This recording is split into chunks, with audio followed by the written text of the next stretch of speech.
Hello everyone, स्वागत है आप एक बार फिर से आपका अपने YouTube channel skill English diary में, जहां आज हम आर्टिकल के दूसरे भाग में पहुंचे हैं और आज हम बात करने वाले हैं डेफिनिट आर्टिकल द के बारे में। तो जैसा कि आप जानते हैं, द को कमांड करना थोड़ा सा मुश्किल है। यह काफी थोड़ा सा टफेस्ट वर्ड है, सबसे इजीएस्ट वर्ड जो सबसे अधिक यूज होता है, बट इसको कमांड करना थोड़ा सा मुश्किल है। तो आप इस सेशन को काफी ध्यान से देखेंगे, पूरा देखेंगे, ताकि चीजें आपको अच्छी तरीके से क्लियर हो जाए। चलिए आइए अब बात करते हैं बिना किसी देरी का यूज ऑफ द की। तो यूज ऑफ द में बच्चे आपको ध्यान क्या रखना है कि द का यूज जो है, जब भी आप यूज करेंगे द को, आप जब भी यूज करेंगे तो द का यूज जो होता है वह डेफिनिट, किसी भी चीज को, किसी भी नाउन को डेफिनिट बनाने के लिए होता है। अब एक बात का ध्यान रखिएगा हमेशा से कि आपको जो भी मैं रूल्स यहां से बताने वाला हूं, ठीक है, और जहां भी मैं आपको बताऊंगा कि यहां द का यूज नहीं करना है, बट जैसे ही उसको हम डेफिनिट करेंगे तो वो क्या हो जाएगा, वो हमारा द के यूज में चला जाएगा। ठीक है, एक एग्जांपल से पहले स्टार्ट करते हैं हम। लाइक राम, ये राम हमारा क्या है, प्रॉपर नाउन है, और कभी भी आप राम के पहले द लगा हुआ नहीं देखे होंगे, कभी भी आप इस तरीके का द राम नहीं देखे होंगे, और ऐसा अगर यूज हम करते हैं तो यह क्या हो जाता है, हमारा गलत हो जाता है। बट अब राम यहाँ पे प्रॉपर नाउन है और इसके पहले हमने क्या किया, द का यूज नहीं किया। बट अभी अगर हम चाहें तो अपने रूल के अकॉर्डिंग इसके पहले द को लगा सकते हैं। मैंने क्या कहा कि किसी भी चीज को डेफिनिट करने के लिए, ठीक है। तो जैसे ही इसको हम डेफिनिट करते हैं, लाइक अगर मैं इसको लिख दूं कि the Ram of Ramayan, now see here, यहां पे जो राम है, यहां पर भी राम था, ये भी नाम है, ये भी नाम है, बट यहां पर किसी इंडिविजुअल की बात कर रहा है, और इंडिविजुअल जो क्या है, डेफिनिट है। ये राम कहां की राम है, तो रामायण की राम है। ठीक है, अब इस कंडीशन में क्या है बच्चे कि यह राम जो है यह फिक्स्ड हो गया, डेफिनिट हो गया, इसके बारे में संपूर्ण जानकारी आपको प्राप्त है। बट ये राम कहां का राम था, कौन सा राम है, बट इस राम में देखें कि यह राम कहां का राम था, कौन सा राम है, इसके बारे में कोई भी जानकारी हमें प्राप्त नहीं थी। तो इस कंडीशन में हम क्या देखेंगे कि यहाँ पे यह क्या है, इंडेफिनिट है, इस वजह से यहाँ पे द का यूज पॉसिबल नहीं है, और द हमारा जब यूज करते हैं तो ये हमारा रॉन्ग हो जाता है। बट इस राम के बारे में पूरी जानकारी है हमें कि कहाँ के राम है, तो रामायण क्या, रामायण के जो राम है उसके बारे में किसी व्यक्ति को पता है, ये ऑलरेडी नोन है। ठीक है, अब इसके बारे में हमें जानकारी उपलब्ध है, इसी वजह से इसके पहले हमने द का यूज किया। तो एक ही चीज है, कंडीशंस एक ही है, लेकिन उसी चीज में कंडीशन के हिसाब से उसके जो यूज है वो क्या हो जाते हैं, बदल जाते हैं। तो आपको इस बात का हमेशा ध्यान रखना होगा कि जो भी मैं रूल अभी यहां से आपको आगे बताने वाला हूं, जो कंडीशंस आपको मैं पढ़ाने वाला हूं, वो सभी कंडीशंस एक जगह पे जाकर क्या हो जाएंगे, एक दूसरे को क्रॉस करना शुरू कर देंगे। ठीक है, और क्रॉस करने का रीजन यही होगा। अगर मैं बता दूं कि आपको इस जगह पे नाउन का यूज, नाउन के साथ द का यूज नहीं करना है, ठीक है, तो दूसरा ही कंडीशन आप जैसे ही उसको डेफिनिट करेंगे तो वह क्या हो जाएगा, उसके पहले द का यूज पॉसिबल हो जाएगा। तो इस बात से घबराना नहीं है, बस इसको सावधानी से समझना है कि कहां पर क्या यहाँ पे कंडीशंस बनते हैं। ठीक है, इसी कंडीशंस को इस चैप्टर में हम लोग समझने का प्रयास करेंगे, इस सेशन में समझने का प्रयास करेंगे, और तब जाकर हमारा द पर जो है वह कंप्लीट कमांड आप कर सकते हो। उसके बाद एक बात का और ध्यान रखिएगा कि यह सेशन जब समाप्त होगा तो इसका नेक्स्ट जो सेशन होगा स्पेशली हम ओमिशन पे बनाएंगे। यूज ऑफ ए और एंड द, तीनों जो है आपका ए एंड द, उसके ओमिशन क्या है, मतलब कहां पे उसको नहीं यूज करना है, वो यदि आप माइंड में रख लें तो ज्यादातर आपका वो पोर्शंस क्लियर हो जाएगा कि कहां इसको यूज करना है।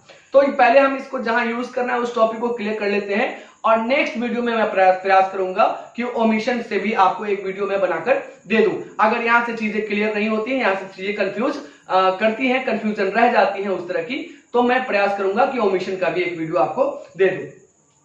अब आ जाइए इसके यूज की बात करते हैं। ये तो चीजें क्लियर हो गई कि जब भी डेफिनिट देगा तो कोई रूल काम नहीं करेगा, बस डेफिनिट हुआ उसका मतलब वहां पे आपको द लगा देना है, क्योंकि द क्या है, कौन सा आर्टिकल आप पढ़े थे, तो द को हम पढ़े थे डेफिनिट आर्टिकल के अंदर, तो ये द जो है डेफिनिट आर्टिकल है, इस वजह से यहाँ पे इस तरह का कोई भी चीज आपको नहीं चेंज होगा। चलिए अब बात करते हैं इसके सबसे पहले यूज की। सबसे पहले यूज को देखें तो कहता है कि article the is used before singular countable noun. Singular countable noun, जब सिंगुलर काउंटेबल नाउन के साथ इसके पहले उसके पहले द का यूज हम करते हैं तो to pick out one individual, उसमें से किसी एक को, ठीक है, थिंग, ऑब्जेक्ट। कहने का मतलब है कि जब आप नाउन के सिंगुलर काउंटेबल नाउन के पहले द का यूज करते हैं, ठीक है, और वह पूरी जाति का बोध करा देता है, पूरे क्लास के बारे में बता देता है, तो उसके पहले आप द का यूज करेंगे।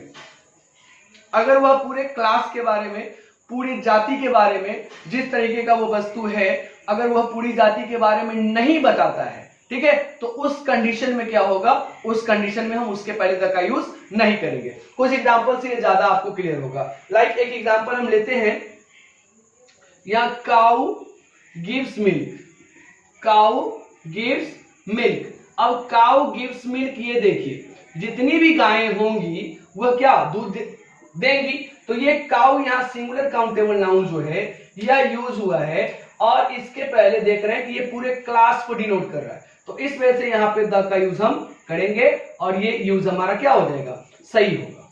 ठीक है, अगर इसी चीज को मैं लिखूं, दूसरा एक लिखता हूं मैं कि cow is grazing in the field, cow is grazing, cow is grazing in the field.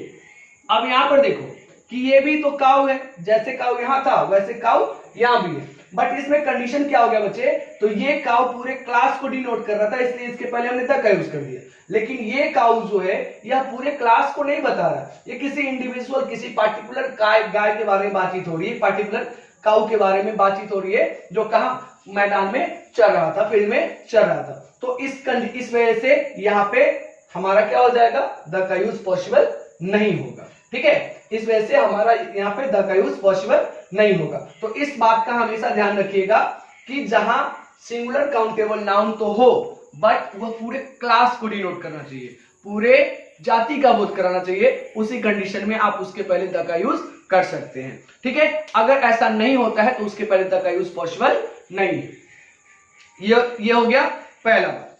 ठीक है, ये पहला टाइप हो गया। आइए दूसरे टाइप की बात करते हैं। ये हो गया इसका पहला यूज। दूसरे यूज में आप क्या देखेंगे, उसकी बात जब करें तो दूसरा यूज इसका कहता है कि the is used, the is used before the noun which is already referred, मतलब जिसके बारे में ऑलरेडी बातचीत की जा चुकी है, रेफर्ड और डिस्कस्ड कर सकते हैं, डिस्कस्ड। अब कोई भी वैसा नाउन जिसके बारे में आपको जानकारी ऑलरेडी मिल चुकी है, जिसके बारे में आप पहले से ही जानते हैं, तो उस कंडीशन में उस नाउन के पहले आप द का यूज कर सकते हैं। ठीक है, एक एग्जांपल लेते हैं। एक एग्जांपल हम लिए कि there was a king, there was a king. अब किंग पर ध्यान दीजिएगा, देयर वाज अ किंग, और दूसरा मैं आगे जब इस लाइन को बढ़ाता हूं तो लिखता हूं the king was very brave, the king was very brave. अब यहां पे ध्यान दीजिए, there was a king, the king was very brave. अब यहां पर देखो ये किंग जो है, तो ये किंग के बारे में अभी तक इस सेंटेंस के पहले तक हमें कोई जानकारी नहीं थी, इस किंग के बारे में हम कुछ भी नहीं जानते थे। अब यहाँ पे क्योंकि किंग के बारे में हम कुछ भी नहीं जानते थे, इस वजह से यह हमारा क्या था, इंडेफिनिट था, और इंडेफिनिट आर्टिकल का यहाँ पे हमने यूज किया, ए का यूज किया। ठीक है, बट इस सेंटेंस के बाद हमें जानकारी हो गई है कि एक राजा था, ठीक है, एक किंग था। तो अब ये किंग क्या है, ये किंग क्या है, ये किंग ऑलरेडी रेफर्ड है, ऑलरेडी डिस्कस्ड है, इसके बारे में ऑलरेडी हमें जानकारी मिल चुकी है। अब क्योंकि यह क्या है, डेफिनिट हो गया कि ये जो किंग जो है यह कौन सा किंग है, कौन सा किंग ब्रेव है, तो वही किंग ब्रेव है जो वहां पर था। ठीक है, जो राजा था जिसके बारे में ऑलरेडी हमने डिस्कशन किया, वही किंग क्या है, वेरी ब्रेव है, बहुत बहादुर है। तो इस वजह से इस किंग के पहले हमने क्या यूज कर दिया, द का यूज किया, और द यहां पर इस किंग को डिफिनिट कर रहा है, और डिफिनिट इसलिए कर रहा है क्योंकि इस किंग का डिस्कशन ऑलरेडी यहां पे हो रखा है। तो इस वजह से दूसरा यूज जो हमारा कह रहा है कि the is use before the noun which is already referred और डिस्कस्ड। वैसे नाउन के पहले जो ऑलरेडी जिसके बारे में बातचीत हो रखी है और या ऑलरेडी वह क्या है, डिस्कस्ड है, उसके बारे में आपको जानकारी प्राप्त है, तो उस कंडीशन में उस नाउन के पहले आपको द का यूज करना पड़ेगा। ठीक है, अब ये चीजें समझ में आ गई होंगी। अब ये ऑलरेडी डिस्कस्ड है, ठीक है, तो ये इस तरीके से इसका दूसरा यूज हो गया। ठीक है, मैं ज्यादा समय नहीं ले रहा हूं, थोड़ा थोड़ा करके, क्योंकि टॉपिक जो है काफी लंबा हो जा रहा है, इस वजह से मैं एक एक एग्जांपल से ही चल रहा हूं। चीजें अगर समझ में नहीं आती हैं तो ओमिशन के लिए बोलिएगा, अगर यहाँ पे क्लियर नहीं होता है तो ओमिशन के लिए मैं बोलिएगा मुझे, मैं आपको स्पेशल वीडियो एक ओमिशन का बना दूंगा और ये सारी चीजें। और हालांकि जब हम क्वेश्चन सेशन कर लेंगे, क्वेश्चन को देखेंगे, तो वहां पे यही रूल्स वगैरह से रिलेटेड क्वेश्चंस, जैसे आपको टाइम एंड टेंस का मैं करवाया था उसी तरीके से इसका भी करवा दूंगा, वो ज्यादा आपको बेटर हो जाएगा और ज्यादा चीजें वहां पर क्लियर हो जाएंगी। ठीक है, तो ये था आपका दूसरा रूल। अब तीसरा देखिए, एक तो इस तरीके से हो सकता है, तीसरा कहता है, अगर तीसरा रूल हमारा कहता है कि the is used when the is used when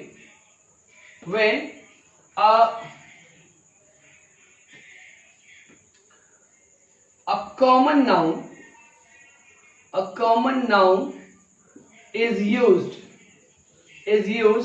as an abstract noun। ठीक है, the is used when a common noun is used as an abstract noun। जब किसी कॉमन नाउन का यूज जो है एब्स्ट्रैक्ट नाउन की तरह होने लगे।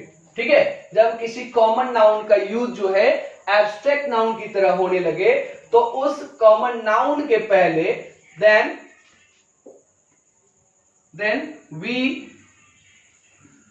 should use the before the common noun। अब यहां पे देखो, तो तब क्या करेंगे, वो जो कॉमन नाउन जो होगा उसके पहले आपको द का यूज करा देना है। ठीक है, उसके पहले आपको द का यूज करना है। एग्जांपल देखिए, एग्जांपल से ज्यादा समझ में आएगा। अभी मैं एक कॉमन नाउन ले रहा हूं, द डेविल इन हिम। अब यहां पर देखो, यहां पे इस सेंटेंस को ध्यान से देखो बच्चे, ये जो डेविल जो है, डेविल का मतलब क्या होता है, बुरा व्यक्ति, राक्षस, राक्षसी प्रवृत्ति का। ठीक है, तो द डेविल इन हिम, ये डेविल जो है यह क्या है, यह कॉमन नाउन है। यह क्या है, कॉमन नाउन है। एक डेविल का, जैसे डेविल शब्द हम यूज करते हैं तो जितने भी राक्षस हैं सभी का यूज यहां पे आ जाता है। तो डेविल यहां पे क्या है, एक कॉमन नाउन है, बट इसका यूज जो यहां पर देखेंगे, डेविल इन हिम मतलब उसके अंदर जो राक्षसी प्रवृत्ति है ना, तो यहां पर डेविल नहीं है, ये क्या है, एक एब्स्ट्रैक्ट बन गया, एक एब्स्ट्रैक्ट नाउन की तरह यहां पर यूज हुआ है। और जैसे ही ये एब्स्ट्रैक्ट नाउन की तरह यूज हुआ है, तो इसके पहले हमने क्या किया, द का प्रयोग कर दिया है। तो द डेविल इन हिम, यहां पे डेविल के पहले क्या लग गया, द लग गया। बट अगर इसको एज अ प्रॉपर नाउन रखते, ठीक है, एज अ प्रॉपर नाउन रखते या एज अ कॉमन नाउन रखते, तो फिर वहां पे आप इस तरीके का द का यूज पॉसिबल नहीं हो पाता। लेकिन जब द को, कॉमन नाउन को जब एब्स्ट्रैक्ट नाउन की जगह के जैसे यूज करेंगे, तो उसके पहले आपको द का यूज करना है। ठीक है, एक ये तीसरा हो गया। चौथा देखते हैं, तो फोर्थ नंबर कहता है,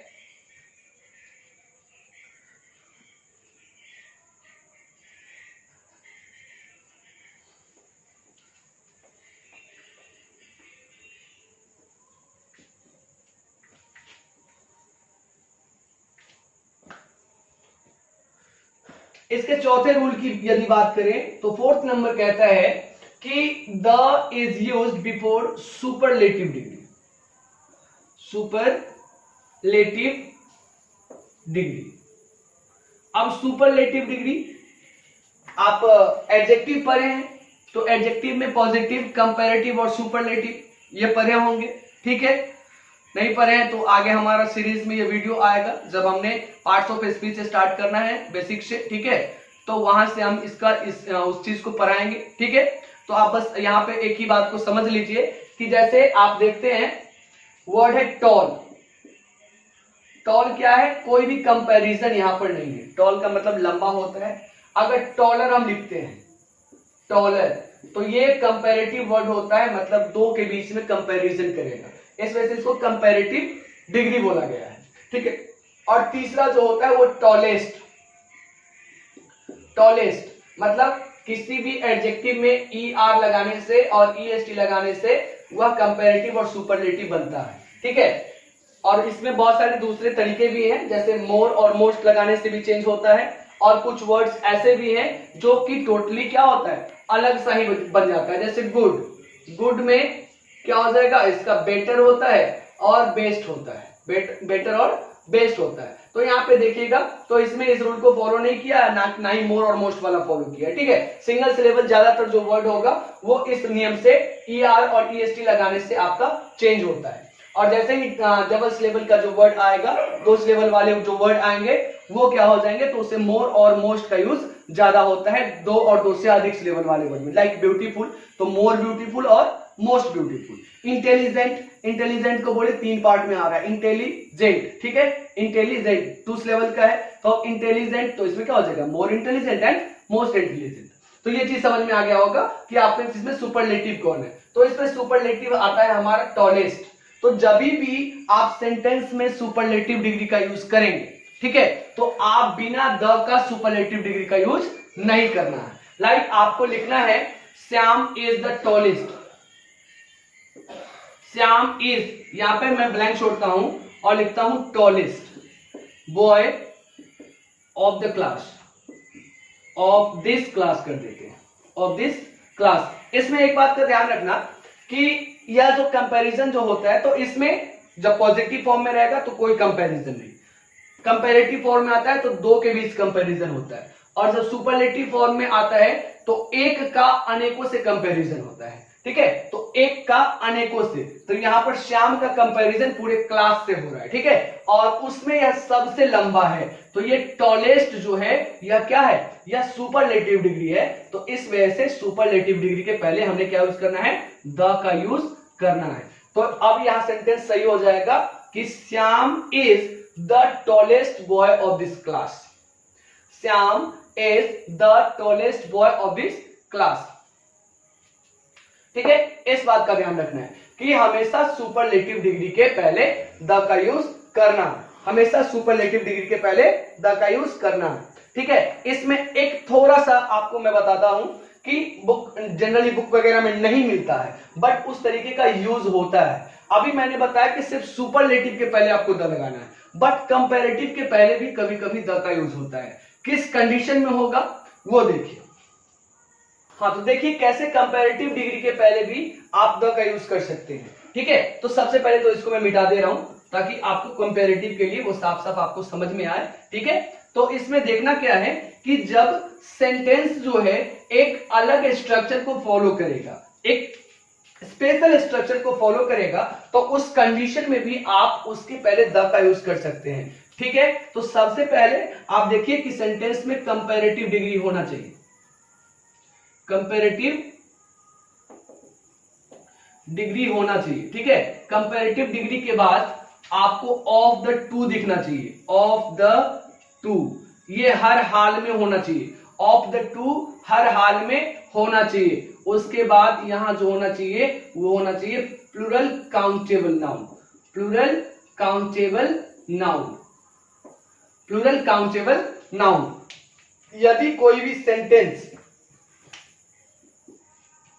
इस स्ट्रक्चर को फॉलो करता है, कंपैरेटिव, ठीक है, comparative degree plus of the two plus plural countable noun अगर इस स्ट्रक्चर को फॉलो करता है तो उस कंपैरेटिव डिग्री के पहले आपको द का यूज करना है। उस कंपैरेटिव डिग्री के पहले आपको द का यूज करना है, वो यूज क्या हो जाएगा, प्रॉपर हो जाएगा। अभी यूज में आपको बताया सुपरलेटिव डिग्री के पहले, बट कंपैरेटिव डिग्री के पहले भी इस कंडीशन में द का यूज होता है। अब चलिए एक एग्जांपल देखते हैं, ठीक है। एक एग्जांपल क्या हम ले रहे हैं कि श्याम एक सब्जेक्ट हमने लिया, श्याम इज, अब यहां पे देखो द लगा रहा हूं मैं, the Shyam is the more handsome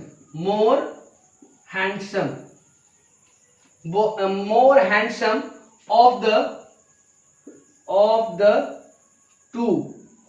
देखो जैसे जैसे सेंटेंस का स्ट्रक्चर है बिल्कुल वैसे मैं लिख रहा हूं। ये सब्जेक्ट है, हेल्पिंग वर्ब लिया, यहाँ पे द का यूज किया, यहां से स्ट्रक्चर है, ठीक है, द का यूज किया। कंपैरेटिव डिग्री क्या लिया हमने, मोर हैंडसम, ये कंपैरेटिव डिग्री है, कंपैरेटिव एडजेक्टिव है। And then of the two यहां से बिल्कुल मैं ये कैरी ऑन किया हूं, यहां से बस उसको कॉपी पेस्ट किया, ठीक है। और कोई प्लूरल काउंटेबल नाउन मुझे ऑब्जेक्ट चाहिए, ठीक है, तो ऑफ द टू बॉयज कर देता हूं मैं, of the to boys.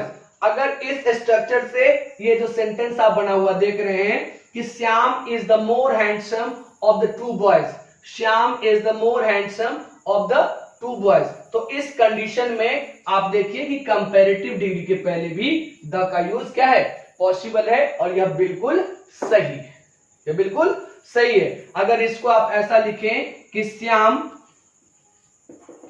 Is more handsome of the to boys. अब तो अगर ऐसा हम लिखते हैं बिना द का लिखते हैं तो ये सेंटेंस हमारा क्या हो जाएगा, गलत हो जाएगा। ये सेंटेंस हमारा क्या हो जाएगा, गलत हो जाएगा। इस बात को माइंड में रखना है। तो इस स्ट्रक्चर को बच्चे याद कर लेना। स्ट्रक्चर क्या रहेगा कि the plus comparative degree plus of the two plus plural countable noun. अगर इस स्ट्रक्चर को फॉलो करता हुआ कोई सेंटेंस दिखे तो उस कंपैरेटिव डिग्री के पहले आपको द का यूज कर देना है, ठीक है। एक तो रूल ये हो गया, ठीक है, एक तो रूल ये हो गया। इसमें मैं एक क्वेश्चन आपको अभी देखता हूं, आप बताइएगा। इस क्वेश्चन में थोड़ा सा दिमाग लगाइएगा। She is the better of two girls. She is the better of two girls. अब मुझे बताइए कि क्या यह सेंटेंस सही है या फिर गलत है। क्या यह सेंटेंस सही है या फिर गलत है। She is the better of two girls, इसी स्ट्रक्चर के हिसाब से मैं ये सेंटेंस लिखा हूं। क्या यह सेंटेंस हमारा सही है या फिर गलत है। आप थोड़ा सा दिमाग इसमें लगाइए। स्ट्रक्चर के हिसाब से यहां पे क्या होना चाहिए था, ऑफ द टू होना चाहिए था। क्या होना चाहिए था, ऑफ द टू। क्या यहां पर ऑफ द टू है, क्या यहां पर ऑफ द टू है, नहीं है। जैसे ही ऑफ द टू नहीं हुआ यहां पे द मिसिंग है। क्या मिसिंग है, द मिसिंग है। अब इसी द के मिसिंग की वजह से यह सेंटेंस क्या हो गया, रॉन्ग हो गया। तो ऐसा मैं इसलिए आपको दिया कि जो भी स्ट्रक्चर है उसमें से कोई भी पोर्शन मिसिंग नहीं होना चाहिए।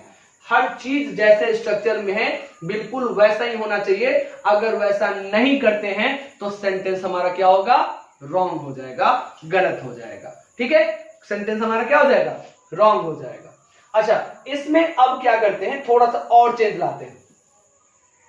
अगर इस कंपैरेटिव डिग्री के पहले मैं कोई सुपरलेटिव डिग्री रख दूं, मैं कोई सुपरलेटिव डिग्री रख दूं, ठीक है। एक और क्वेश्चन में लेता हूं, एक और क्वेश्चन में ले रहा हूं।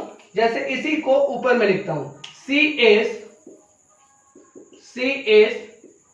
The best of the two girls. अब क्या यह सेंटेंस सही होगा। सी हमारा subject, helping verb, the best. हमने कंपैरेटिव के पहले क्या रखा, कंपैरेटिव की जगह पर सुपरलेटिव रख दिया है। ये सुपरलेटिव डिग्री है, बेस्ट, गुड, बेटर, बेस्ट, ठीक है, ऑफ द टू गर्ल्स, ठीक है। तो बच्चे मैं अभी जस्ट आपको बताया कि जब भी सुपरलेटिव डिग्री होता है तो एक का कंपैरिजन अनेकों से होता है, एक का कंपैरिजन अनेकों से होता है। तो यहां पर जब केवल 2 ही लड़कियां हैं तो क्या एक का कंपैरिजन अनेकों से हो रहा है? नहीं हो रहा है। तो क्योंकि यहां पर एक का कंपैरिजन अनेकों से नहीं हो रहा है, इस वजह से यह सेंटेंस हमारा क्या हो जाएगा? गलत हो जाएगा। कहने का मतलब है कि इस स्ट्रक्चर के अलावे आप भटकिएगा नहीं, इसी स्ट्रक्चर को माइंड में रखिएगा। ये स्ट्रक्चर फॉलो करता है तो ठीक है, नहीं करता है तो सेंटेंस को आंख मूंद कर आप क्या करते चले जाएंगे? गलत करते जाएंगे। या अगर इंप्रूवमेंट करने के लिए बोलता है तो there will be no improvement possible. ठीक है, इस बात को हमेशा ध्यान में रखना है। एक तो ये यूज हो गया। बुक वगैरह में आपको सुपरलेटिव डिग्री के बारे में पढ़ा जाएगा, कंपैरेटिव वाला आपको नहीं मिलता है। ठीक है, इस बात का ध्यान रखना है। चलिए अब आगे बढ़ते हैं और इसका अगला यूज देखते हैं। तो एक तो कंपैरेटिव डिग्री का यूज आपने इस तरीके से देखा। आइए अब कंपैरेटिव डिग्री का क्या और भी यूज पॉसिबल है क्या? एक और यूज हम देखते हैं कंपैरेटिव डिग्री का। हालांकि कंपैरेटिव डिग्री के पहले आर्टिकल ए, एन और द का यूज नहीं होता है, बट अभी कंपैरेटिव डिग्री के कुछ कंडीशंस, स्पेशल कंडीशंस को देख रहे हैं, स्पेशल स्ट्रक्चर्स को देख रहे हैं, जहां पे हम पा रहे हैं कि वहां इस चीज का यूज पॉसिबल हो सकता है। ठीक है, तो उसी क्रम में एक और स्पेशल रूल हम लोग देखते हैं। अब इसमें ध्यान रखिएगा कि जब भी कंपैरेटिव डिग्री से, ठीक है, कंपैरेटिव डिग्री से 2 चीजों के बीच में तुलना हो और तुलना के साथ साथ लगातार बढ़ोतरी या लगातार कमी की बात को दर्शाया जाए, दोनों ही कंडीशन में, दोनों के साथ, तो उस कंडीशन में द का यूज पॉसिबल हो सकता है। ठीक है, उसके लिए स्ट्रक्चर क्या पॉसिबल होगा? तो स्ट्रक्चर देखिए।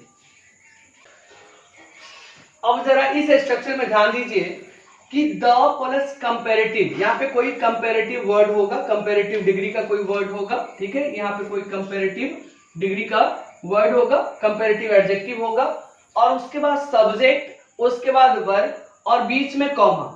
ठीक है, एंड देन अगेन इसी स्ट्रक्चर को दोबारा रिपीट करिए। The plus comparative degree plus subject plus verb and plus में फुल स्टॉप। मतलब एक ही स्ट्रक्चर को 2 बार रिपीट करना है कॉमा के साथ। ठीक है, अब यहां पर देखिए, अब इसमें कमी या तो फिर बढ़ोतरी या किसी चीज में अधिकता को बढ़ाने के लिए दोनों ही पार्ट्स में, ठीक है, दोनों ही पार्ट्स में जब इस चीज को दर्शाना हो तो उस कंपैरेटिव के पहले आपको द का यूज करना पड़ेगा। लाइक देखिए, द मोर क्या है? Much more, most. मोर हमारा क्या है? कंपैरेटिव डिग्री है। तो मोर के पहले हमने क्या यूज किया? द का यूज किया। द मोर ही गेट्स, वह जितना पाता है, द मोर ही वांट्स, वह उतना ही चाहता है। क्या कर रहा है? जितना पा रहा है उतना चाह रहा है, बढ़ोतरी को दिखा रहा है। सिर्फ दूसरे चीज में देखिए, द हायर वी गो, जितना ऊंचा हम जाते हैं, द कूलर वी फील, उतना ठंडा हम महसूस करते हैं। तो इस कंडीशन में भी देख रहे हैं कि हायर के पहले क्या है? द का यूज किया है। कूलर के पहले क्या है? द का यूज किया है। मोर के पहले क्या है? द का यूज किया है। तो यहां भी तो इस कंडीशन में भी कंपैरेटिव डिग्री के पहले आप द का यूज कर सकते हैं। इस कंडीशन में भी कंपैरेटिव के पहले क्या यूज कर सकते हैं? द का यूज पॉसिबल है, बट इस स्ट्रक्चर को फॉलो करना चाहिए। बिल्कुल लास्ट वाले की तरफ आपको इस स्ट्रक्चर से भटकना नहीं है। इस स्ट्रक्चर के अलावे किसी और स्ट्रक्चर में कोई सेंटेंस मिलता है तो वहां पर कंपैरेटिव डिग्री का के पहले द का यूज या आर्टिकल का यूज पॉसिबल नहीं है। इस बात को माइंड में हमेशा बनाकर रखेंगे। ठीक है, अब आइए, एक तो यूज ये हो गया कंपैरेटिव डिग्री में। तो कंपैरेटिव डिग्री में 2 यूज मैं आपको बता दिया, एक जस्ट पीछे और एक ये वाला हो गया। ठीक है, अब आइए दूसरे यूज पर चलते हैं। नंबर जो आप मैथमेटिक्स में पढ़ते हैं तो उस नंबर्स में कुछ चीजें ऐसी हैं जो इंग्लिश में आती हैं तो बदल जाती हैं। ठीक है, तो नंबर्स को आप ध्यान दीजिएगा, अगले यूज में नंबर्स की बात मैं कर रहा हूं। लाइक नंबर जो है इंग्लिश में 2 तरीके के होते हैं बच्चे। कितने तरीके के? 2 तरीके के। पहला जो होता है वह होता है कार्डिनल। वह क्या होता है? कार्डिनल नंबर होता है। कार्डिनल नंबर होता है। ठीक है, जिसको हम लोग गिनती सूचक संख्या कहते हैं, गिनती वाला जो होगा, काउंटिंग वाला, उसको कार्डिनल नंबर कहेंगे। ठीक है, और दूसरा जो होता है वह होता है ऑर्डिनल, यह होता है ऑर्डिनल नंबर। ऑर्डिनल नंबर क्या है, तो यह क्रम सूचक संख्या है, यह क्रम बताता है, स्थान बताता है, फिजिकल पोजीशन बताएगा कि आपका स्थान किसी पंक्ति में, किसी जगह पे कौन से नंबर पर है। ठीक है, तो ऑर्डिनल नंबर जो है यह स्थान सूचक है, यह क्रम सूचक है, या आपका पोजीशन को बताने वाला नंबर है। ठीक है, तो कार्डिनल नंबर से इसको तो आप भूल जाइए, ये काउंटिंग का नंबर है। तो अभी जो हम यूज करेंगे वह द का यूज जो है वह ऑर्डिनल नंबर के पहले होता है। किसके पहले होता है, ऑर्डिनल नंबर के पहले होता है। कार्डिनल नंबर क्या है, तो 1 2 3 एंड सो ऑन, जितना भी नंबर है जहां तक आप काउंट कर सकते हो वो सभी कार्डिनल होता है। बट ऑर्डिनल क्या होता है, ऑर्डिनल होता है आपको next, last and then first, second, third, fourth, fifth and so on, जहां तक आप काउंट कर सकते हो वो सब हो जाएगा। ठीक है, तो next, last, first, second, third, fourth, ये सभी क्या बता रहा है, नेक्स्ट मतलब अगला, लास्ट मतलब सबसे पिछला, ठीक है, सबसे आखिरी, फर्स्ट मतलब पहला, सेकंड मतलब दूसरा, ये पोजीशन को बतलाता है। तो नंबर्स में ऑर्डिनल नंबर जितने भी होंगे उसके पहले आपको द का यूज करना है, उसके पहले आपको द का यूज करना है। एक एग्जांपल लेते हैं, एक एग्जांपल क्या है कि he is the last boy, he is the last boy of this class, of this line लिख देते हैं, ज्यादा क्लियर रहेगा, of this line, he is the last boy of this line, इस पंक्ति का वह आखिरी बच्चा है, आखिरी लड़का है, इस पंक्ति का वह आखिरी लड़का है। तो यहां पर देखिए लास्ट के पहले मैंने क्या किया, द का यूज किया है, लास्ट के पहले किसका यूज किया है, द का यूज किया है। और इस तरीके से ऑर्डिनल नंबर के पहले आपको द का यूज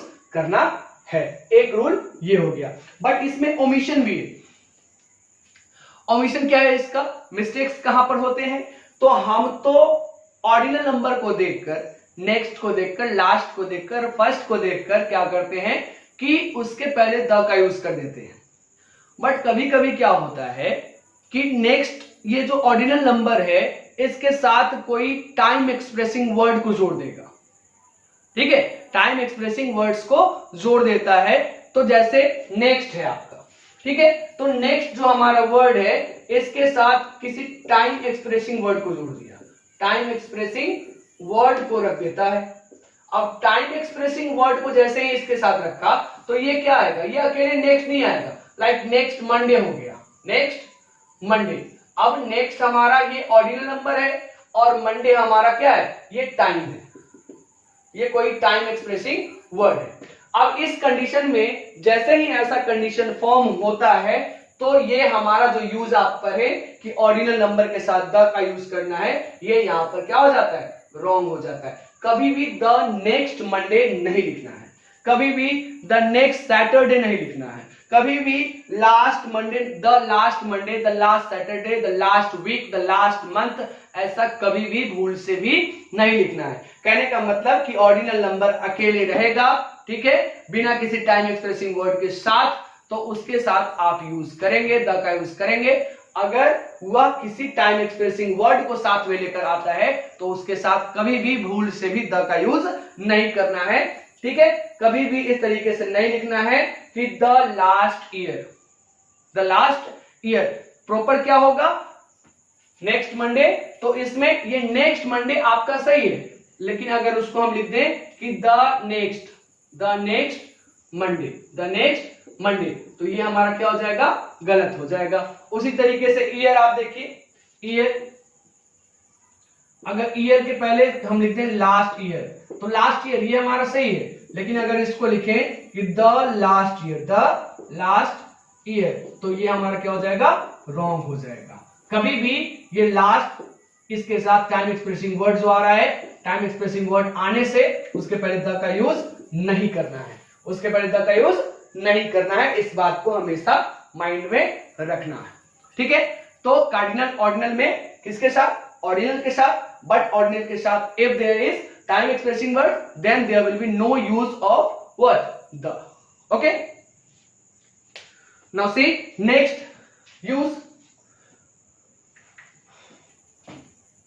चलिए तो केवल एक और स्ट्रक्चर यूज देखते हैं स्ट्रक्चर के हिसाब से, ठीक है।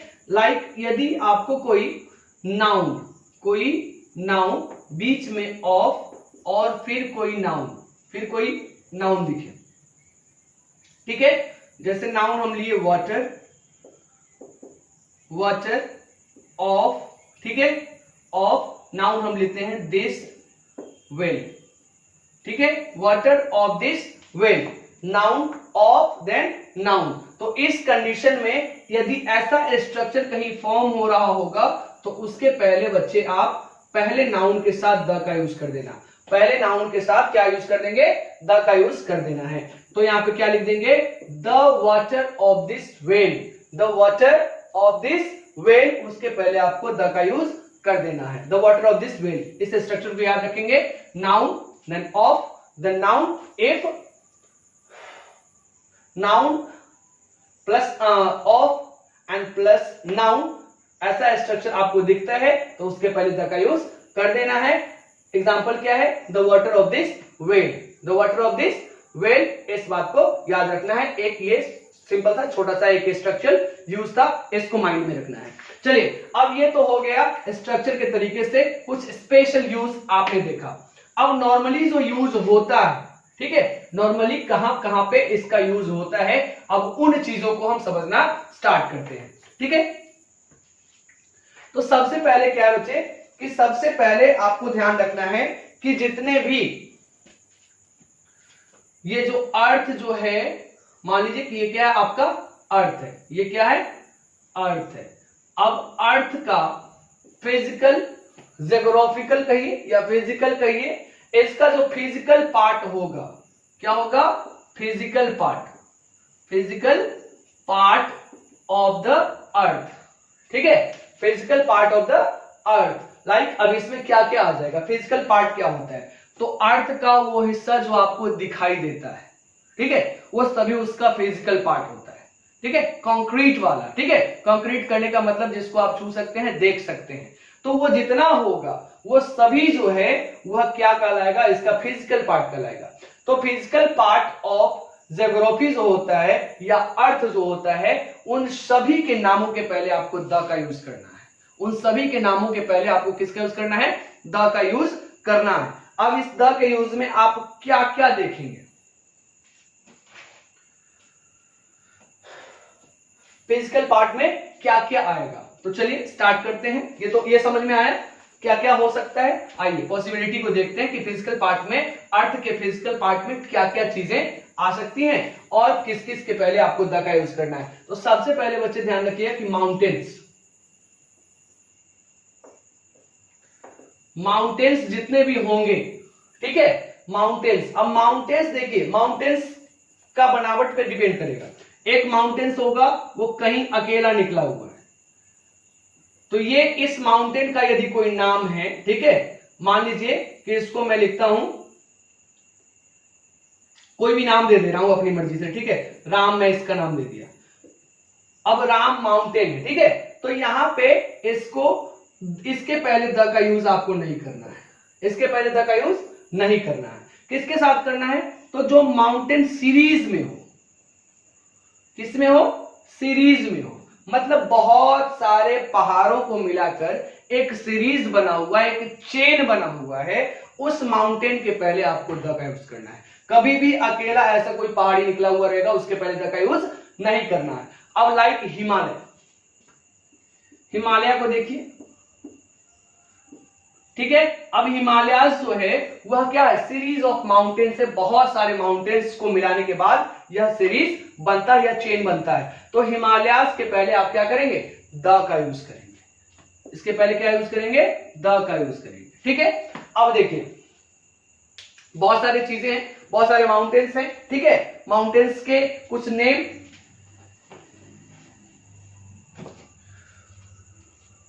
माउंटेन्स के कुछ नेम जैसे आप देखिए उसमें क्या क्या पॉसिबल है। द हिमालय आपको दिख रहा है, ठीक है। उसी तरीके से द आल्प हो सकता है, द विंध्यगिरी हो सकता है, द विंध्याचल हो सकता है, द विंध्य हो सकता है, ठीक है। इस तरीके से बहुत सारे आपको ये माउंटेन्स हैं और उन सभी के पहले आपको द का यूज करना है। बट एक बात का ध्यान रखिएगा, कभी भी इसके पीक करने का मतलब चोटी, कभी भी इसके पीक के नाम के पहले आप द का यूज नहीं करिएगा, ठीक है। जैसे द माउंट आबू, ये माउंट आबू क्या है, माउंट आबू क्या है, तो माउंट आबू एक चोटी का नाम है। चोटी, ऊंचला जो सबसे ऊपर का जो हिस्सा होता है उसको चोटी बोला जाता है, उसको पीक बोला जाता है। तो माउंट आबू मान लीजिए, माउंट आबू ये क्या है, ये पीक का नाम है, तो इसके पहले द का यूज पॉसिबल नहीं है। ये अकेले माउंट आबू रहेगा, न कि द माउंट आबू रहेगा।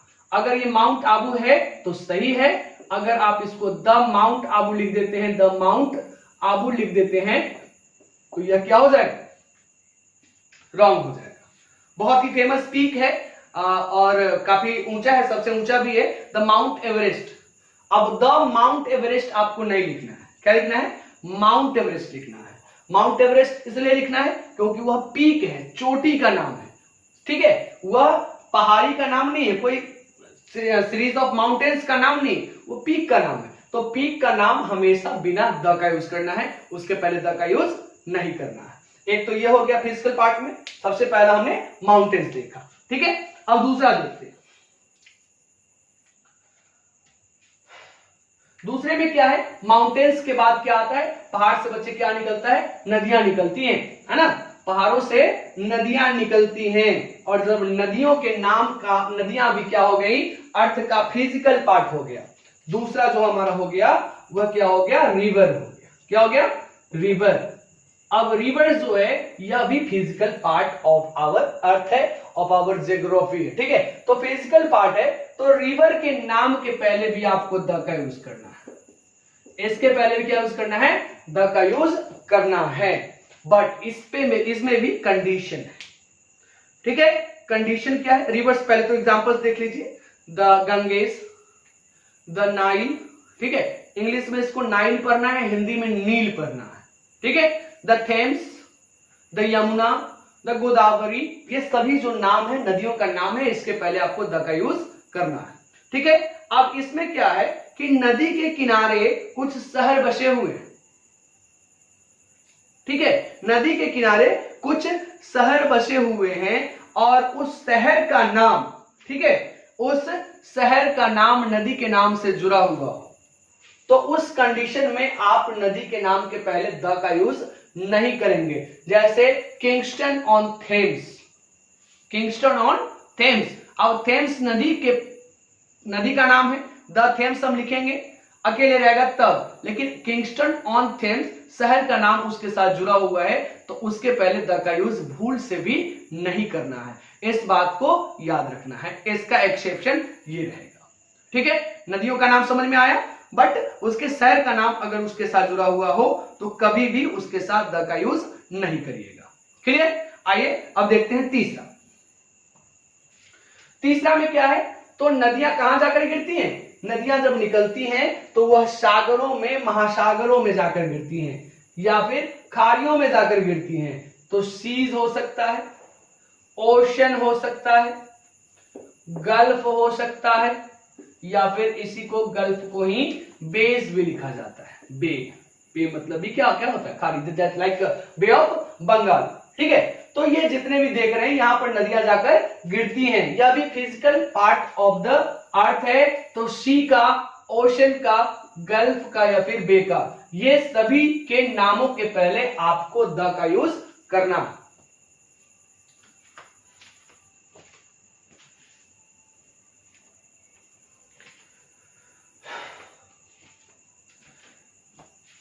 ये सभी के नामों के पहले आपको द का यूज करना है। लाइक अगर कोई सी लेते हैं, द अरेबियन सी, अरेबियन सी, तो द अरेबियन सी हो गया, ठीक है।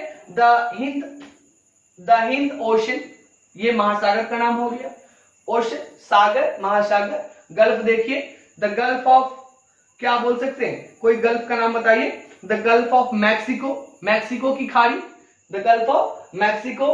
द बे ऑफ बंगाल, ठीक है। तो इस तरीके से ये जो पार्ट होंगे सी, ओशन, गल्फ और बे, इसके नाम के पहले आपको द का यूज करना है। क्लियर? चलिए आगे बढ़ते हैं।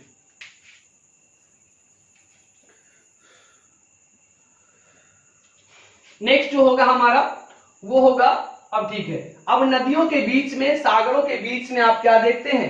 आइलैंड्स देखते हैं। क्या देखते हैं? आइलैंड्स। तो group of islands, group of islands. अब यहां पे इस बात का ध्यान रखिएगा, केवल आइलैंड्स नहीं है, ग्रुप ऑफ आइलैंड्स। मान लीजिए कि ये कोई सागर है और इसके बीच में छोटे छोटे छोटे छोटे क्या निकले हुए हैं? आइलैंड्स निकले हुए। तो बारी बारी से, लाइक वेस्ट इंडीज आप सुने होंगे, वेस्ट इंडीज, ठीक है। वेस्ट इंडीज में देखिए जमैका है, बारबाडोस है, इस तरीके से छोटे छोटे आइलैंड्स है वहां पर, और वो सभी को मिलाकर एक ग्रुप ऑफ आइलैंड्स बना जिसको हम लोग द वेस्ट इंडीज के नाम से जानते हैं। क्या जानते हैं? द वेस्ट इंडीज के नाम से जानते हैं। बट उसको कभी भी द जमैका, द बारबाडोस ऐसा नहीं लिखना है। क्यों नहीं लिखना है? क्योंकि वह अकेले आइलैंड से, हमेशा ग्रुप में होना चाहिए। ग्रुप होगा तभी आप उसके पहले द का यूज कर सकते हैं। अगर अकेले होगा तो कभी भी उसके पहले द का यूज नहीं करिएगा।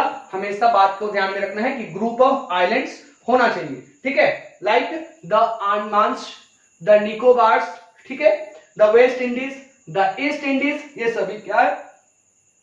Group of islands. ये सभी क्या है? ग्रुप ऑफ आइलैंड्स है। इस बात का हमेशा ध्यान रखना है, ठीक है। ग्रुप ऑफ आइलैंड्स के बाद क्या आता है? जब नदियां, तालाब सूख जाते हैं तो क्या बनते हैं? तब वह बन जाता है डेजर्ट। क्या बन जाता है? डेजर्ट बन जाता है। डेजर्ट, मरुभूमि, मरुस्थल, ठीक है। तो डेजर्ट का जितना भी नाम होगा उसके पहले भी आप द का यूज करेंगे, डेजर्ट के नाम के पहले, ठीक है। उसके पहले भी आप द का यूज करेंगे। जितने भी डेजर्ट्स हैं उन सभी के नामों के पहले क्या यूज करना है? द का यूज करना है, ठीक है। लाइक द थार, द गोबी, ठीक है, ये सभी क्या है? द सहारा, ये सभी डेजर्ट्स के नाम है। इसके पहले आपको द का यूज करना है। डेजर्ट्स के अलावा क्या आ सकता है? डेजर्ट्स के बाद आप देखेंगे, ठीक है, डेजर्ट्स के अलावा आप देखेंगे तो जितने भी कैनल्स हैं, जितने भी कैनल्स हैं, कैनल्स क्या होता है? कैनल्स, कैनल्स क्या होता है? तो कैनल्स जो होता है उसको हम लोग बोलते हैं नहर। क्या बोलते हैं इसको? हिंदी में नहर बोलते हैं।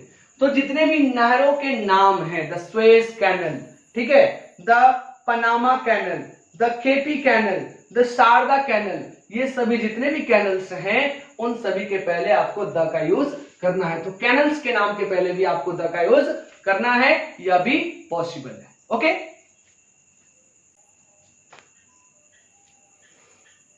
ये तो हो गया। अब आइए, अब देखिए कि ट्रेन जितने भी है बच्चे, जितने भी ट्रेन्स हैं, ट्रेन्स नहीं, अब ट्रेन्स का नाम होना चाहिए कोई पार्टिकुलर, लाइक द राजधानी एक्सप्रेस, द चेन्नई एक्सप्रेस, ठीक है, द शताब्दी एक्सप्रेस, ये ट्रेन्स के नाम है, ट्रेन्स नहीं, ट्रेन्स के नाम के साथ, नेम ऑफ द ट्रेन, ठीक है। लाइक उसी तरीके से नेम ऑफ द शिप्स, जहाजों के नाम के पहले भी आप द का यूज कर सकते हैं। जहाजों के नाम के पहले भी द का यूज कर सकते हैं, तो क्या हो जाएगा? शिप्स हो जाएगा, ठीक है। Like the Vikrant, the Titanic, ठीक है, ये शिप्स के नाम थे, इसके पहले आप द का यूज कर सकते हैं। उसके अलावा हवाई जहाज, एरोप्लेन जितने भी होंगे उन सभी को, सभी के नामों के पहले भी आप द का यूज कर, the Indigo, the fly emirates, the air India, ये सभी क्या है? एरोप्लेन्स के नाम है, इसके पहले आपको द का यूज करना है। ओके, इसके अलावा नेशनलिटी एक्सप्रेसिंग वर्ड्स जो होंगे, जो राष्ट्रीयता का घोतक होता है, राष्ट्रीयता के बारे में बतलाएगा, ठीक है, the Indian, the Chinese, the American, तो क्या हो जाएगा? Nationality, nationality expressing words, expressing words, nationality बताने वाले जितने भी वर्ड्स होंगे उसके पहले भी आप द का यूज कर सकते हैं। The Chinese, the Indian, the American, ये सभी नेशनलिटी को बता रहा है, इस वजह से सभी के पहले हमने द का यूज किया।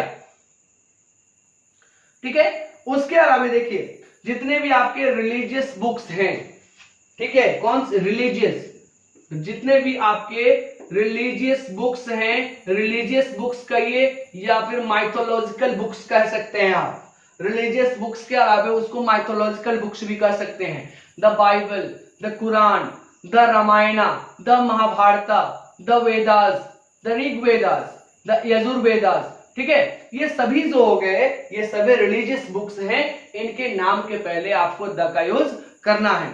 ठीक है, उसके अलावे जितने भी डायरेक्शंस है बच्चे, कितने डायरेक्शंस हैं, टोटल 10 डायरेक्शंस हैं, टोटल 10 डायरेक्शंस हैं। डायरेक्शंस में टोटल 10 डायरेक्शंस हैं। टोटल 10 डायरेक्शंस कौन कौन से हैं, तो नॉर्थ और साउथ, ठीक है, north, south, east and west, ये आपके 4 डायरेक्शंस प्राइमरी हैं। और इसके बीच में क्या आता है, नॉर्थ और ईस्ट के बीच में आता है नॉर्थ ईस्ट। उसके बाद साउथ और ईस्ट के बीच में क्या आता है, साउथ ईस्ट आता है। साउथ और वेस्ट के बीच में क्या आता है, साउथ वेस्ट आता है। और नॉर्थ और वेस्ट के बीच में क्या आ जाएगा, नॉर्थ वेस्ट आता है। ठीक है, अब इसमें एक बात का ध्यान रखिएगा कि NW नॉर्थ वेस्ट या साउथ ईस्ट या नॉर्थ ईस्ट या साउथ वेस्ट ऐसा ही क्यों लिखा जाता है, तो अर्थ के 2 पोल्स जो हैं, साउथ पोल और नॉर्थ पोल, उसी के अकॉर्डिंग इसका नाम दिया जाता है। ठीक है ना, हमेशा पोल्स के नाम को पहले रखा जाता है। तो पोल्स आपके नॉर्थ और साउथ ही 2 पोल्स हैं, उसके नाम को पहले ही रखा जाएगा, बाकी ईस्ट और वेस्ट को कभी भी पहले नहीं रखा जाएगा। तो ये हो गए 8, और इसके अलावा 2 और बच जाते हैं, अप एंड डाउन। अप मतलब ऊपर और डाउन मतलब नीचे। तो ये टोटल 10 डायरेक्शंस हैं, और इन 10 डायरेक्शंस के पहले आपको द का यूज करना है। ये सभी 10 डायरेक्शंस के पहले आपको द का यूज करना है। ओके, याद रहेगा। चलिए आगे बढ़ते हैं।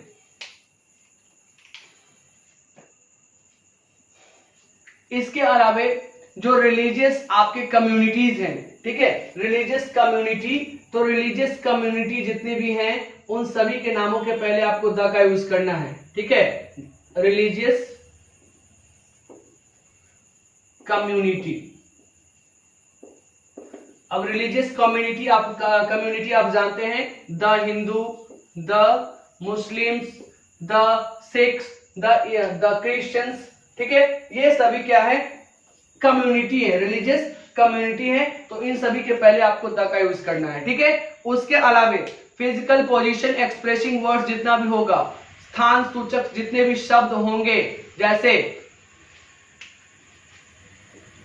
टॉप, ठीक है, बॉटम, टॉप, बॉटम, ठीक है, तो इन सभी के पहले भी द का यूज करना है। At the top, at the top, at the bottom, at the bottom. तो टॉप के पहले हम देखिए द का यूज कर रहे हैं, और बॉटम के पहले भी क्या यूज कर रहे हैं, द का यूज कर रहे हैं। ठीक है, एट द टॉप ऑफ या द बैक।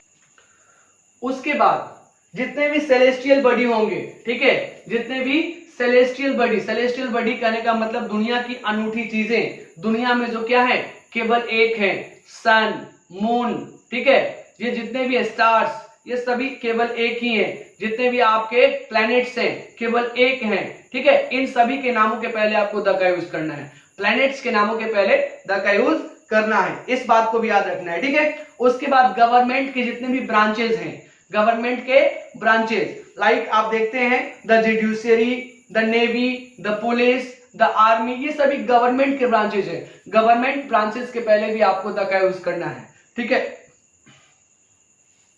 उसके बाद जितने भी आप पॉलिटिकल पार्टीज देखते हैं, तो पॉलिटिकल पार्टीज के नाम के पहले भी आपको द का यूज करना है। ये चीजें मैं मौखिक बोल रहा हूं, आप इसको नोट डाउन करते जाएंगे। ठीक है, इसको लिखते जाएंगे, क्योंकि लिखने में काफी टाइम जा रहा है, मैं जल्दी जल्दी बता दे रहा हूं ताकि आपका ये वीडियो थोड़ा सा शॉर्ट बने। ठीक है, इतना ज्यादा समय नहीं लगे। चलिए ठीक है, तो पॉलिटिकल पार्टीज के नाम के पहले। उसके बाद हिस्टोरिकल इवेंट्स। अब हिस्ट्री से रिलेटेड जितना चीज हो जाएगा, हिस्टोरिकल प्लेस हो सकता है, हिस्टोरिकल बिल्डिंग्स हो सकता है, हिस्टोरिकल इवेंट्स हो सकता है, हिस्टोरिकल डेट्स हो सकता है, हिस्टोरिकल मॉन्यूमेंट्स हो सकते हैं। मतलब हिस्टोरिकल हिस्ट्री से जुड़ा हुआ जो कुछ भी चीज आपको आएगा उन सभी के पहले द का यूज कर दीजिएगा, ठीक है। जैसे हाँ, उसके बाद क्या क्या आ सकता है, हिस्टोरिकल डायनेस्टी आ सकता है, ठीक है, हिस्टोरिकल डायनेस्टी। उसके बाद क्या आ सकता है, तो उसके बाद आ सकता है आपको हिस्टोरिकल पीरियड आ सकता है, एज आ सकता है, उसके पहले भी आप द का यूज कर सकते हैं, ठीक है। उसके अलावे आपको जो आएगा जितने भी हिस्टोरिकल एम्पायर थे, हिस्टोरिकल एम्पायर थे, उसके पहले भी आपको द का यूज करना है। चलिए एक एक दो एग्जांपल मैं बताते जाता हूं। जैसे हिस्टोरिकल एम्पायर में क्या हो जाएगा, the Mughal empire, the Pal empire, ठीक है, द गुप्ता एम्पायर, ये सभी क्या हो गए, मुगल साम्राज्य, ठीक है, गुप्त साम्राज्य, मौर्य साम्राज्य, ये सभी क्या है, तो ये एम्पायर हैं, हिस्टोरिकल एम्पायर से, ठीक है। उसके बाद जाति, ठीक है, the historical caste, historical caste जितने होंगे, तो लाइक एग्जांपल में मैं लेता हूं द निग्रोज, ठीक है, निग्रो क्या था, एक जाति थी साउथ अफ्रीका में, आप पढ़े होंगे। स्कीमो क्या है, जो एक यह भी एक जाति है, तो द स्कीमो, द निग्रोज ऐसा यूज करना है, ठीक है। उसके अलावा ऐतिहासिक स्थान देखिए, हिस्टोरिकल प्लेस देखिए, द क्या बोल सकते हैं, द हिस्टोरिकल प्लेस लिखते हैं द गांधी मैदान, द गांधी मैदान आपका बहुत ही अच्छा एग्जांपल है। द काबा, ठीक है, द काबा, ये भी आपका अच्छा हिस्टोरिकल प्लेस है, ठीक है। द पानीपत, द पिरामिड, ये सभी क्या है, ये सभी हिस्टोरिकल प्लेस है। उसके अलावा हिस्टोरिकल आप डायनेस्टी को देखिए, द मुगल डायनेस्टी, ठीक है, the Maurya dynasty, the Pal dynasty, ये सभी क्या हो गया, ये सभी आपका हिस्टोरिकल के हिस्ट्री के वंश हो गए। डायनेस्टी का मतलब वंश होता है, ठीक है। उसके अलावा आप देखिए हिस्टोरिकल घटनाएं, इवेंट्स, हिस्टोरिकल इवेंट्स में आप देखेंगे तो हिस्टोरिकल इवेंट्स देखिए, the battle of Panipat, the world war first, the world war second, ठीक है, और द चाइनीज रिवॉल्यूशन, ठीक है। ये सारी चीजें हिस्टोरिकल इवेंट्स के अंदर आती हैं, तो ये सारी चीजें हो जाएंगी। उसके अलावा आप देखिए एक age, the middle age, the Elizabethan age, the Elizabeth age, the Shakespeare age, ये क्या है, हिस्टोरिकल एज है, पीरियड की बात हो रही है, अवधि की बात हो रही है, ठीक है। तो यहां पर भी आप द का यूज कर सकते हैं। उसके बाद है ये सारी चीजें एक एक एग्जांपल के साथ मैं आपको बताया। हाँ, तो इसके अलावे और भी बहुत सारी चीजें हैं, ठीक है। सम एडजेक्टिव्स आर देयर, जिसके पहले आपको द का यूज करना होगा, बट उसमें इस बात का ध्यान रखना है कि वो जब भी वो वर्ड जो यूज करें, एडजेक्टिव का यूज करें, तो वो पूरे कास्ट को, पूरे क्लास को बताए। जैसे रिच, अब रिच जब भी वर्ड यूज होता है तो पूरे क्लास के लिए यूज होता है, ठीक है, एज एन एडजेक्टिव जब इसका यूज करेंगे। The rich people, the rich people, अब रिच जो यूज हुआ है यहाँ पे, या किस लिए, पूरे क्लास को दिखाने के लिए यूज हुआ है। तो कुछ एडजेक्टिव्स ऐसे हैं, लाइक मैं कुछ आपको एग्जांपल बोलता हूं, the rich, the poor, the lame, ठीक है, द डम, द डीफ, ये सभी क्या है, पूरे कास्ट को बताता है, पूरे उस तरीके से जुड़े हुए। तो इस बात का ध्यान रखना है कि जो पूरे कास्ट को, पहला यूज में जो आपको बताया था बस वही रिपीट हो रहा है, ओके। तो इस तरीके से आप देखें कि द का यूज हम कैसे कर पाते हैं।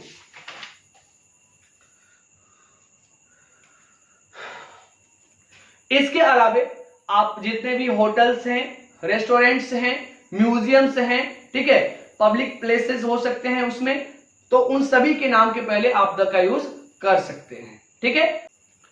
तो मुख्य रूप से देखा जाए, जितनी भी जानकारी आपको द से रिलेटेड चाहिए थी कि कहां कहां द का यूज पॉसिबल है, वो सारी चीजें मैं आपको लगभग बता चुका हूं। एक दो चीज छूटा होगा मुश्किल से, तो वो सारी चीजें कहीं ना कहीं जो रूल्स में बताया हूं उसके अंदर वो कवर हो जाएगा, ठीक है। तो उस बात को आप ध्यान से देखिएगा। ये लास्ट का जो पोर्शन है, इसको आप बारीकी से ध्यान से सुन के नोट करते जाइएगा, उसका नोट्स बनाइएगा, फिर उसको रिवाइज करिएगा, ठीक है। और उसके बाद चलेंगे हम लोग नेक्स्ट सेशन में। नेक्स्ट सेशन में हम लोग इससे रिलेटेड क्वेश्चंस देखेंगे, जिसमें ए, एन और द तीनों को हम लोग कवर करने का प्रयास करेंगे, और तीनों से रिलेटेड हम लोग क्वेश्चंस देखेंगे, ठीक है। और जो तीनों से रिलेटेड क्वेश्चंस हम लोग देखेंगे, जो कि हमारे आने वाले एग्जाम्स के लिए बहुत ही इंपॉर्टेंट होंगे। तब तक के लिए थैंक यू, मिलते हैं फिर छोटे से ब्रेक के बाद।